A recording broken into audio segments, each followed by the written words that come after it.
Still on the search of that one true love?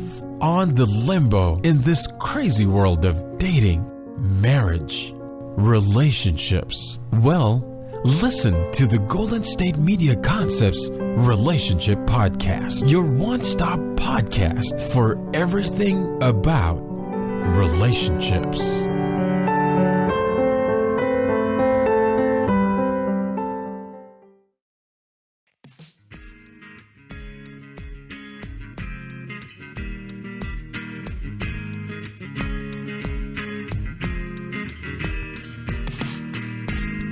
Well, hello, and welcome to Golden State Media Concepts Relationships Podcast. I'm your host, John Johnson, and in this particular episode, I'm going to talk about, well, let me just call it social situations.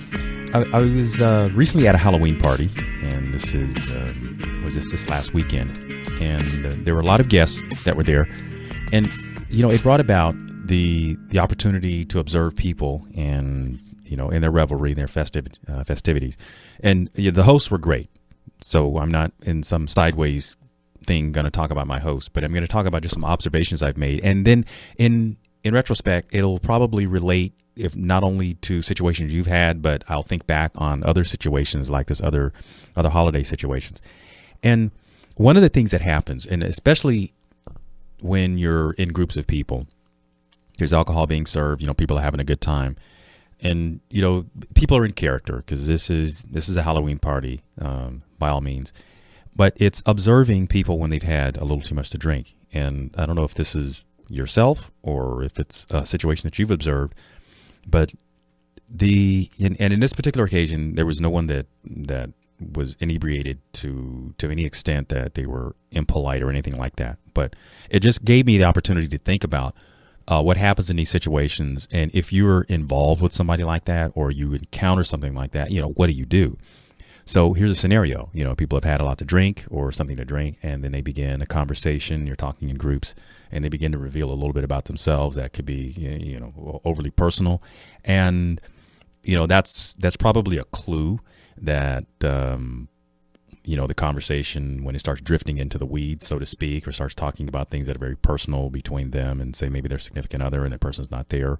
Or you might even glance at their significant other and you can see that, oh, they're a little embarrassed about this conversation. You know, how do you get yourself out of those situations? And, or, you know, even if it's somebody that you're with and things are starting getting a little personal, alcohol tends to lower your inhibitions.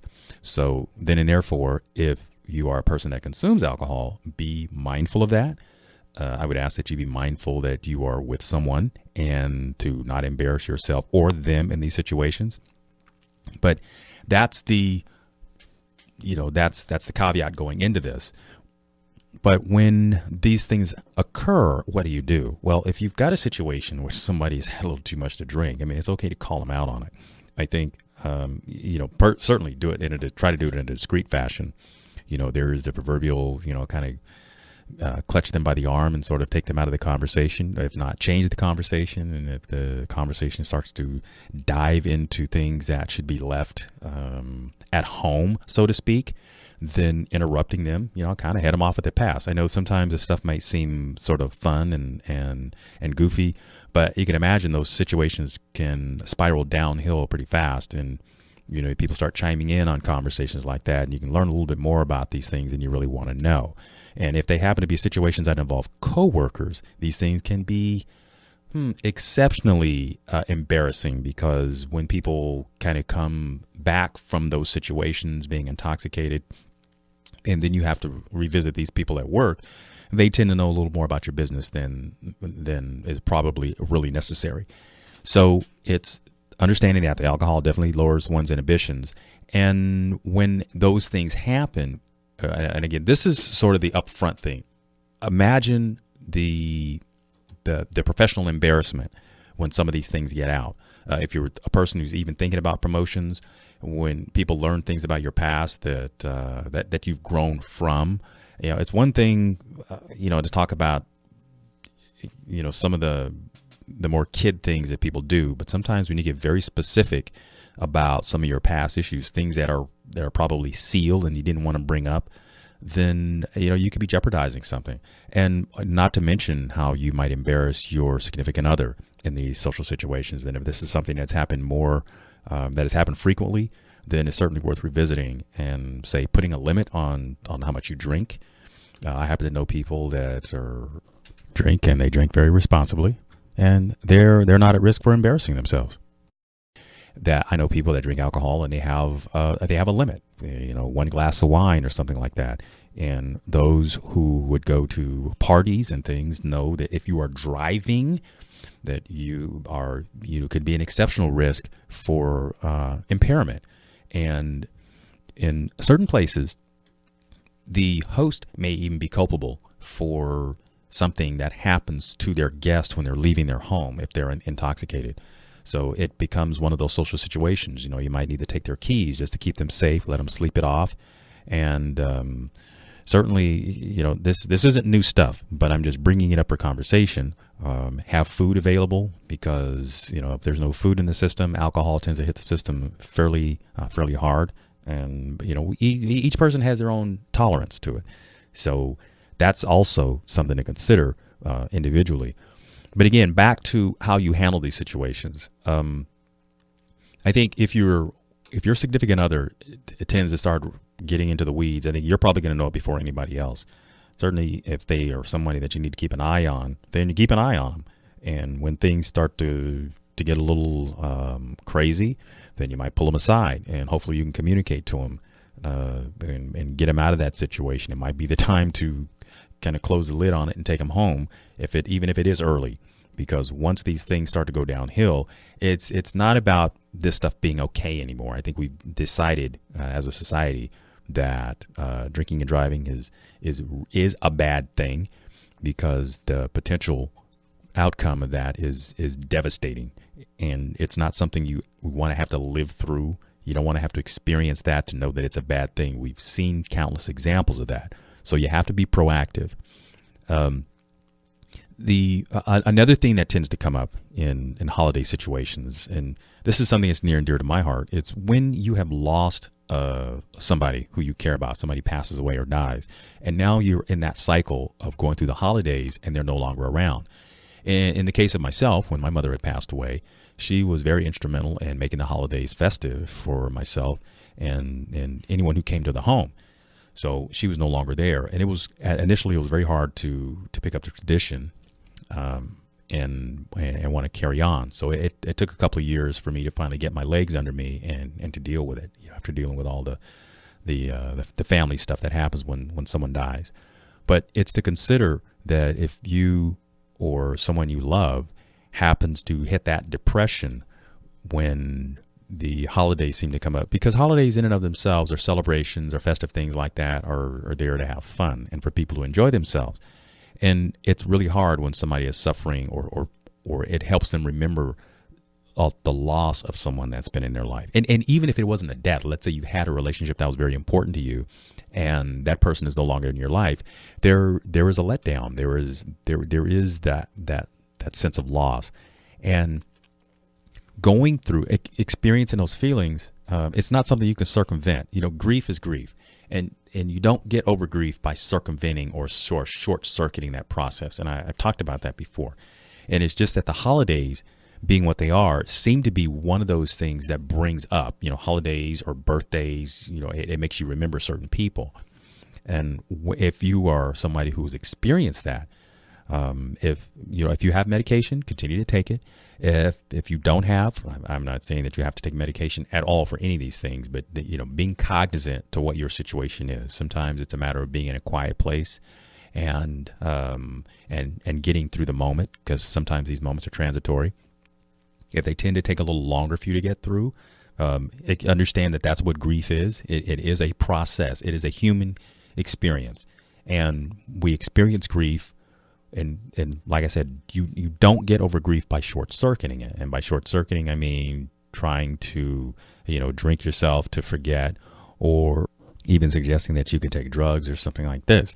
And sometimes for people, these are their go-to crutches. And I call it a crutch because it's there just propping you up until you get to where you can deal with it without the crutch. And some people never get past the crutch, so that's something else to recognize. But the grief thing, it can be managed. And it can be managed, I think, being cognizant about how you feel. It certainly can relate to a lot of people, because if they've experienced a lot of grief, then sometimes they don't even have a chance to get past something else before something else gets layered on top of it. And there are professionals who are designed, who are trained to work with those who are experiencing grief, and they can design a plan or a program for you to get past it. And again, this is not all medication. This is it's cognitive-based therapy, means it teaches you to recognize how you're feeling, and they try to get at the root of your grief and help you develop ways and make you integral into the process to help you become independent. Because the thing about therapy is not designed to make you dependent on therapy, because that becomes another crutch. It's designed to help you learn about yourself so that you can be independent, and then you can take those life skills and then apply it and go forward. And you'd be amazed at how well we do when we learn something about ourselves. And it's not just about going through life and just enduring things, because that's not life. Well, that's not life. That's not living. That's just enduring life. You can imagine how many people do that on a day-to-day basis. But again, back to dealing with the grief and the holidays. When in fact you're experiencing these long slides and this deep sadness, this continual sadness, then it's something to notice. And if you're a person who is in a relationship with somebody who's in that place, obviously there is an impact on yourself, because you would worry about that person. And, at some point you're trying to make up for their loss of functioning, whether it's they're responsible for paying the bills or dropping the car off to the mechanic or caring for kids or any of a number of responsibilities that happens in a relationship where there's couples. Then there's a burden that gets shifted to yourself, and be it to that you're listening to this and understanding and probably nodding your head and say, yeah, wow, that happens. Yes, it does. And it's increasingly important that we help the person that we're involved with get some understanding about the problem so that they can be better for themselves, which in turn benefits the relationship. I mean, I think about this in terms of my own experience of dealing with the loss and the grief and circling back through it and then becoming a much more functional person. Because, we kind of operate at that base level day in and day out. It could be, you can even be numb when you're dealing with losses and grief. And then you hit rock bottom and then your happiness starts to come back, because then you start to remember or participate in things that mean something to you. But the thing about the holidays and dealing with the absence of those people, and that's primarily what I'm getting at, is dealing with those losses, is these things spark memories. And it's the nice thing about memories, the nostalgia, is that those make you feel good. And it's really good to be able to have those nice memories. So it's not always about remembering the bad stuff. It's not always about remembering the loss of them not being there. Part of this is to teach yourself to remember the good things about those people that were there in your life, and to be happy about that you had them, that you had those experiences to relate to, because it's in remembering that's part of their legacy for you. And this might all just sound philosophical sounding, but I think it's about shaping this and to let it have a different meaning. What people tend to focus on is the sadness of someone's loss, and as if their contribution doesn't will no longer exist. Well, their contribution is in having the impact on your life, so that you can carry on, you can go forward, you can remember the good things, and you can carry the torch. That's the wonderful legacy of having a person in your life that means something to you. The loss itself is real. It's happened. But this is what helps you move past that grief and then becoming more functional for yourself and those around you. I'm going to take a short break, and I'll be right back after this. Tired of searching the vast jungle of podcasts? Now listen close and hear this out. There's a podcast network that covers just about everything that you've been searching. Hey! The Golden State Media Concepts Podcast Network is here. Nothing less than a podcast bliss with endless hours of podcast coverage. From news, sports, music, fashion, cooking, entertainment, fantasy, football, and so much more. So stop lurking around and go straight out to the Golden State Media Concepts Podcast Network. Guaranteed to fill that podcast itch. Whatever it may be. Visit us at www.gsmcpodcast.com. Follow us on Facebook and Twitter, and download us on iTunes, SoundCloud, and Google Play.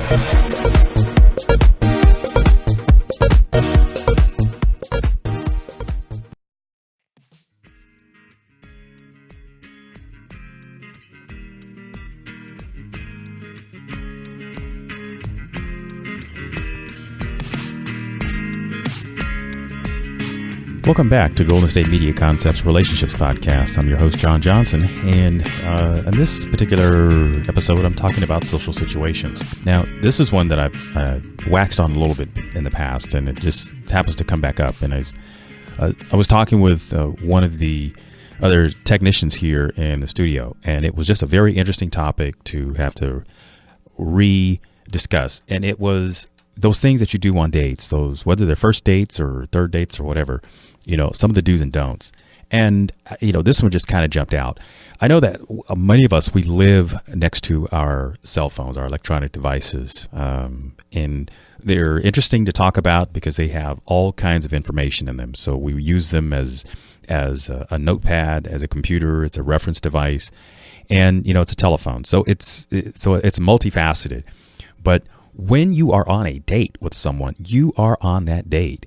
And fidgeting with the phone is definitely a no-no, because what it sort of conveys to the person you are with is that they are not as important.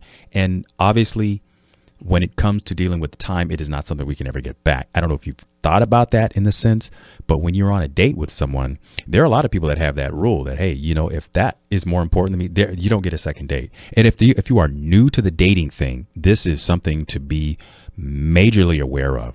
I know sometimes we have these habits of our hands are nervous. We don't know necessarily what to do with them. And we spend so much time with these devices in our hands that it just seems to be natural to reach for it. Well, you have to recognize that compulsion to do that. And when you're with somebody, to place that thing on silent, put it in your pocket, maybe even turn it off so that you don't keep getting updated by it. Because you don't want that as a distraction, because that is a date killer. Because what happens is when the person you are with sees that you have that compulsion to be distracted like that, I would register that this is somebody that has a compulsion that they can't control. And it might be more of a nervous habit at first, but when and just imagine this, some people look for clues, because dating is what it is. It's an opportunity to get to meet somebody. And when the person is dating, anything that can disqualify you from future contact, that's what they're looking out for. They're looking for all the signs. And that's one of them. That's a major, major one of them. Here's another one. And believe it or not, it's when driving habits. Now, I've known people who have been a little careless when they drive, and even in a nice way, even it's not so much just that they're driving slow, but it's that they don't even look at the road. But when you're in the car with them, it seems like they're looking at you more than they're looking at the road. So when you're riding with people like that, do you kind of sense yourself grabbing the dashboard or clutching the seat or hanging on to the handle or the seat belt? Can you imagine being with a person for years and years? And, the first thing they'll tell you, I've never had an accident. Yeah, well, you know what? That's until you do have one. Yeah, you haven't had one. But when you start having an accident, then, okay, that to me is not what it takes to prove that you're a good driver. Because a lot of times other people have seen you coming along the road and they avoid you. So if you're one of those drivers that makes people nervous, and I say it's not just those that drive fast. So I think the reckless driving is obviously a deal breaker. And I'm saying this to you, if you've got somebody that's a reckless driver that you don't want to get in a car with them, because you'll be white knuckling it all the way to somewhere wherever you're getting to, if you happen to make it. And those of you who are young and you have to be riding with people, I know young people tend to have very fast reflexes, but they also have inexperience, and those reflexes don't always make up for the difference. when it comes to showing good judgment, this is what I'm talking about. I'm talking about having good judgment. So here's the judgment: being a reasonable driver, putting the electronic devices away. And another thing is, and again, this is for some people is a deal breaker. I've never had a problem to talk about politics and religion and so on and so forth. But when you're having a conversation, profanity, I find that some people tend to have an overabundance of using profanity in their conversation. Comedians do it because comedians do it. That's what they're paid to do. But when you're on a date with somebody, you want people to be on their best behavior. And, command of the language is important. When people tend to have a poor command of the language and they just tend to go for the bucket language, is how I like to euphemistically call it, then it could be a turnoff. Every once in a while, it might be funny to drop one of those in there because, again, I can relate. I can see that there's a comedic aspect to it. So sometimes people are just in performance mode. So they're just showing out. But when it's a habit, and remember, when you're on that first date, you're looking for reasons to exclude people. See, we're looking for those things that are deal breakers. And that, to me, one of them is one of those deal breakers, because there are enough attractive people out there. When I say attractive, it is, you don't have to be beauty pageant gorgeous, or men or women. You don't have to be beauty pageant gorgeous. You have average. Average is fine. Average and being intelligent is great, because that will get you long term. Another thing is how they feel about their family.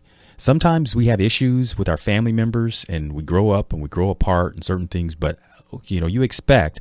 Again, I'm listening. How did you process that? Did you deal with it? Is there something going on that needs more work? And is that something that really should be brought up on a date, on a first date? Do you got issues with the family? I mean, there's certainly things that we can all relate to, and nobody's family is perfect.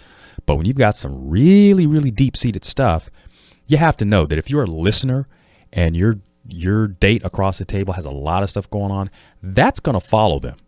That's coming to the relationship with them. And you are going to be subject to that at some point. And here's an interesting one. And I learned this from a friend of mine who had a relative who's in therapy. They were dealing with some how can I put this nicely? They had a drug problem, and they met a person in their rehab session. Well, it turns out that didn't work out too well. And you have to know where you are in life and know that it's one thing to meet a person who has recovered from a situation, but if you're still in recovery, and people grow at different rates, it's one thing to help each other, but to say get involved with somebody when they're in the recovery process, needing to go through their stuff, that might not always be a wise thing. And here's one of the reasons why. Then people tend to divert their energy and their focus on recovering to being in that relationship. You see, that becomes a deal breaker. You don't then continue the recovery. Whatever it was that put you in that situation is what you need to learn about. You don't necessarily need to be learning about a new date. So if that's a scenario that you might find yourself into, I mean, stop,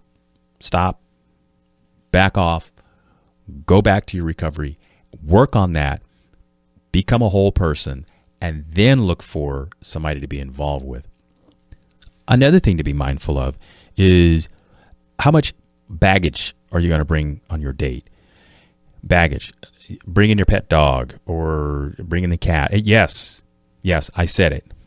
There are some people that bring those kinds of personal stuff to a date. And it's like, what, really? Did you actually do that? Yes, it actually happens. It's one thing to parade out the photographs, but to actually bring the pet on the date. No, don't do that. The pictures are enough. And I'm sure we can get by with that. But it's just that the animal becomes another distraction. It's just like the cell phone. I mean, if you can imagine. an opportunity to go out as a group, if you arrange that ahead of time, that can make things more safe. And I would also say that unless it's already understood, at least when you're going out on a date, that you can discuss if you're going Dutch, that's fine. If one or the other pays for the date, again, it's all part of your arrangement, but you don't want to add other people to that arrangement if it's not already understood in advance. You can imagine how socially awkward that would be when you're showing up expecting to meet one person and then you wind up meeting the date and there is this third wheel that shows up. Yes, I said it. These things actually happen. If it didn't happen, I couldn't bring it up and talk about it. It was unusual to me to think about it.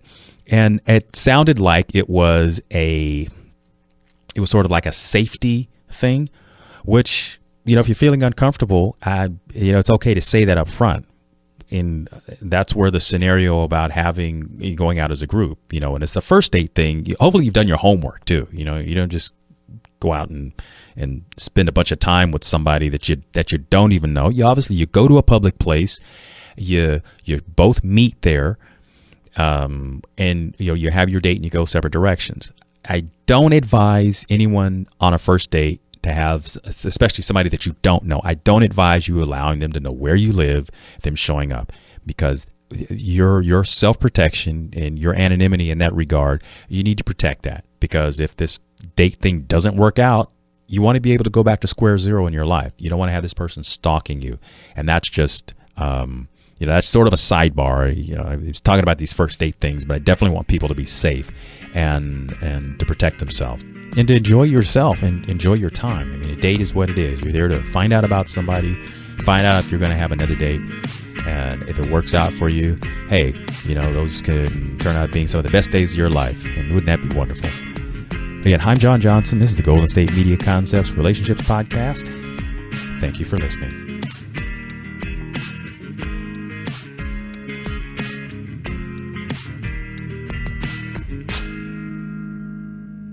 You've been listening to the Golden State Media Concepts Relationship Podcast, part of the Golden State Media Concepts Podcast Network. You can find this show and others like it at www.gsmcpodcast.com. Download our podcast on iTunes, Stitcher, SoundCloud, and Google Play. Just type in GSMC to find all the shows from the Golden State Media Concepts Podcast Network, from movies to music, from sports to entertainment, and even weird news. You can also follow us on Twitter and on Facebook. Thank you, and we hope you have enjoyed today's program.